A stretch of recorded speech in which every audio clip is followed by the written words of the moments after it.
નમસ્કાર, ન્યૂઝરૂમ લાઈવમાં આપનું સ્વાગત છે। સમાચારો સાથે હું છું આપની સાથે વિકાસ મકવાણા। બુલેટિનની શરૂઆત કરીએ તો કેન્દ્રીય ગૃહમંત્રી અમિતભાઈ શાહ ગુજરાત પ્રવાસે આવી રહ્યા છે। તેમનો ગુજરાત પ્રવાસ છે। 12 જુલાઈના રોજ કેન્દ્રીય ગૃહમંત્રી અમિતભાઈ શાહ ગુજરાત આવશે।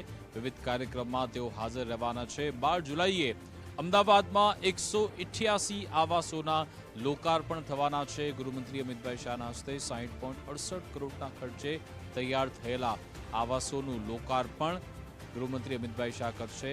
સરકારી અધિકારીઓ કર્મચારીઓ માટે આ આવાસ બનાવવામાં આવ્યા છે। આજ અંગે વિસ્તૃત વિગત આપશે ફોનલાઈન પર નિકુંજ જાની જોડાઈ ગયા છે। જે નિકુંજ,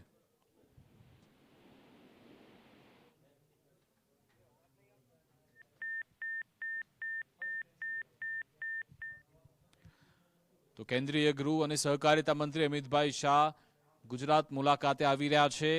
વૃક્ષારોપણના પણ કાર્યક્રમ છે। ઓક્સિજન પાર્કને પણ ખુલ્લા મૂકવામાં આવશે અને એની સાથે જે ગાંધીનગર ગ્રીન લોકસભાનો એક આયોજન છે એની સાથે સાથે અનેક આવાસોના લોકાર્પણના કાર્યક્રમ પણ છે। 188 આવાસોના લોકાર્પણ તેઓ કરવાના છે। 60.68 કરોડના ખર્ચે તૈયાર થયેલા આવાસોનું લોકાર્પણ થવા જઈ રહ્યું છે।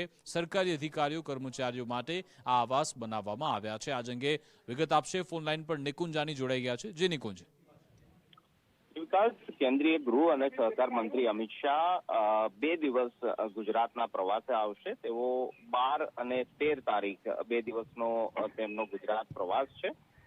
તેઓ 12 જુલાઈએ અમદાવાદની અંદર 60 કરોડના ખર્ચે જે 188 જેટલા આવાસો તૈયાર કરવામાં આવ્યા છે તેનું તેઓ લોકાર્પણ કરશે। આ ઉપરાંત અન્ય કેટલાક કાર્યક્રમોની અંદર પણ તેઓ ઉપસ્થિત રહેશે, જેમાં વૃક્ષારોપણનો કાર્યક્રમ જે છે તે થવાનો છે।